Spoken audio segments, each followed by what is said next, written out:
1. Which instructional strategy best supports learners in mastering accurate interpretation of electrocardiogram waveforms during an ECG training session? Delivering only visual ECG samples without interaction. B. Using guided practice with immediate corrective feedback. C. Assigning lengthy ECG theory readings before class. D. Allowing learners to self-evaluate without direction. 2. When developing an ECG training curriculum, which component ensures alignment between learning outcomes and assessment activities? A. Randomized lesson pacing. B. Summative exams without objectives. C. Backward design planning. D. Instructor-selected topics without standards. 3. During an ECG competency test, which evaluation method most accurately measures a learner's ability to identify cardiac abnormalities? A. Oral interview questions. B. Performance-based waveform interpretation tasks. C. Attendance tracking. D. Peer discussion responses. 4. When teaching electrode placement for ECG administration, which approach best supports adult learning needs? A. Memorization-based drills only. B. Hands-on simulation with real-time coaching.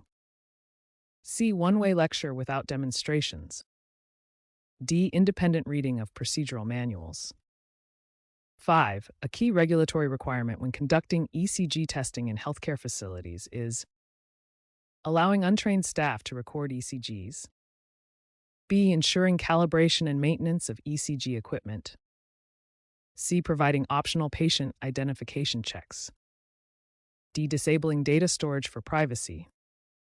6. When mentoring a learner struggling with ECG lead placement, the most effective strategy is to A. Repeat instructions with the same explanation. B. Demonstrate the placement and invite the learner to replicate it.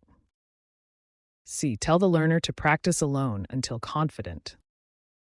D. Provide only a written diagram. 7. In ECG curriculum development, which element ensures assessment fairness? A. Using questions unrelated to course content. B. Using a standardized scoring rubric. C. Allowing instructors to grade based on personal judgment. D. Using unpredictable testing formats. 8. When assessing a student's ability to detect arrhythmias, which evaluation method is best?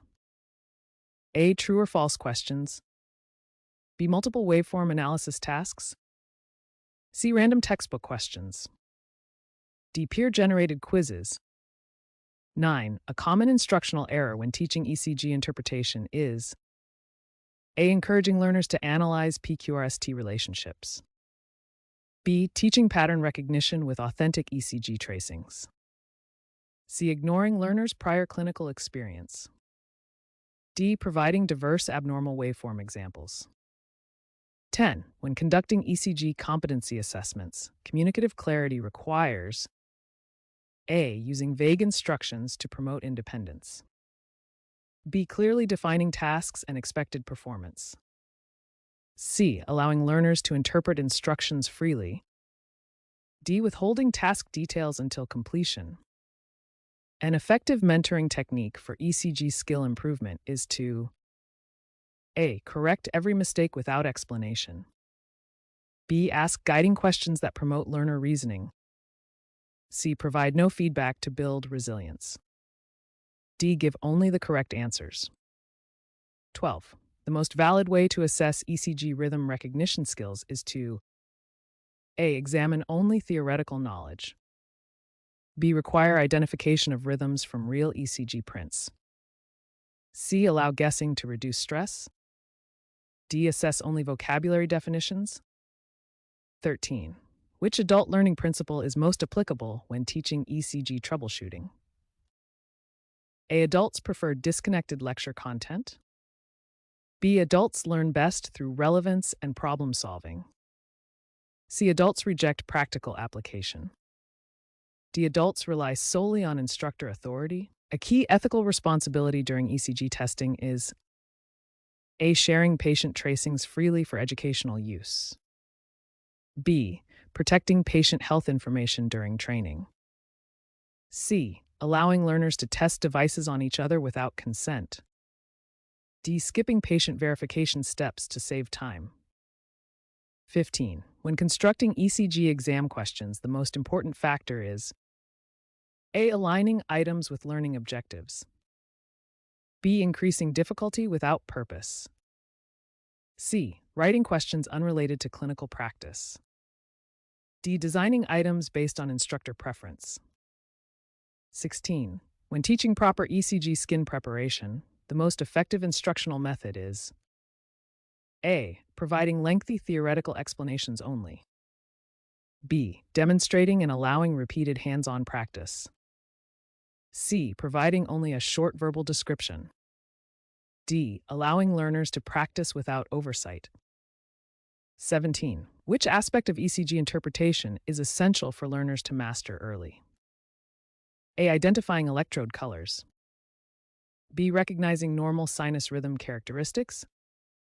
C. Memorizing all arrhythmia names before practice.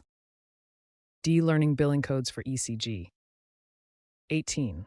During an ECG performance assessment, reliability is increased by A. Using inconsistent test conditions. B. Providing standardized patient scenarios. C. Changing scoring standards during grading. D. Allowing learners to choose their tasks. 19. Which communication strategy improves learner confidence during ECG skills coaching? A. Using technical jargon without clarification. B. Offering concise, supportive performance cues. C. Criticizing errors publicly to reinforce learning. D. Giving instructions in long, complex sentences. A required safety practice when operating ECG equipment is to A. Use damaged leads to avoid delays. B. Ensure electrical safety checks. C. Ignore device alarms during tests. D. Connect leads while equipment is powering up. 21. When teaching arrhythmia recognition, which instructional technique best promotes deep learning? A. Encouraging rote memorization. B. Using case-based waveform analysis. C. Presenting only idealized textbook examples. D. Limiting practice to one arrhythmia type. 22. Curriculum evaluation for ECG programs should include A. Learner feedback and performance data.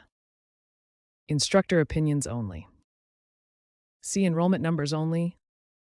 D. Random observations without documentation. 23. Which assessment format best measures a learner's understanding of ECG artifacts? Matching terms. B. Identifying artifacts on sample tracings. C. Multiple choice questions unrelated to images. D. True or false statements. When mentoring ECG trainees, a crucial element is A. Establishing a supportive, non-judgmental environment. B. Reprimanding mistakes immediately.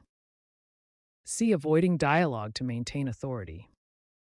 D. Using only written instructions. 25. When interpreting a 12-lead ECG, learners must recognize that A. Each lead views the same heart angle. B. Leads represent different perspectives of cardiac activity. C. All leads produce identical waveform shapes. D. Lead placement does not impact interpretation. 26. A high-quality ECG curriculum prioritizes A. Passive content delivery. B. Integration of real clinical cases. C. Memorization of unrelated details. D. Excluding practical practice. 27. During ECG skill testing, the examiner's first step should be A. Evaluating the learner before reviewing procedures. B. Confirming the evaluation criteria. C. Allowing the learner to choose their task order. D. Asking unrelated medical questions. 28. Adult learners benefit most from ECG lessons that A. Are directly connected to their clinical responsibilities. B. Provide no chance for reflection. C. Are unrelated to workplace performance. D. Require quiet memorization only. 29. A regulatory compliance requirement for ECG documentation is A. Omitting patient identifiers. B. Recording time and date of acquisition. C. Allowing unofficial charting. D. Storing incomplete reports. 30. The most effective approach to teaching ECG axis deviation is A. Presenting only formulas. B. Using visual grids and guided problem solving. C. Showing a single example without explanation. D. Avoiding practice questions. For accurate ECG test interpretation, learners must understand that A. Artifact correction is unnecessary. B. Calibration settings affect waveform size. C. Paper speed does not influence readings. D. Only rhythm strips require analysis. 32. Coaching learners during ECG interpretation practice should include A. Encouraging learners to verbalize reasoning. Interrupting frequently. C. Limiting opportunities to ask questions. D. Allowing silent guessing. A high-quality ECG exam ensures validity by A. Testing only non-clinical topics. B. Reflecting actual tasks performed in practice. C. Avoiding waveform interpretation. D. Using random trivia questions. 34. Which instructional approach enhances retention of ECG content? A. Active learning with repeated application. B. Passive reading without discussion. C. Occasional demonstrations only. D. Strict memorization without context. 35. An important communication practice during ECG administration is A. Explaining the procedure to the patient. B. Performing the test silently. C. Avoiding questions from the patient. Using overly technical explanations. When evaluating ECG performance skills, the examiner should A. Provide clear, behavior-based rating criteria. B. Judge based on personal impressions. C. Focus only on rhythm analysis. D. Ignore lead placement accuracy.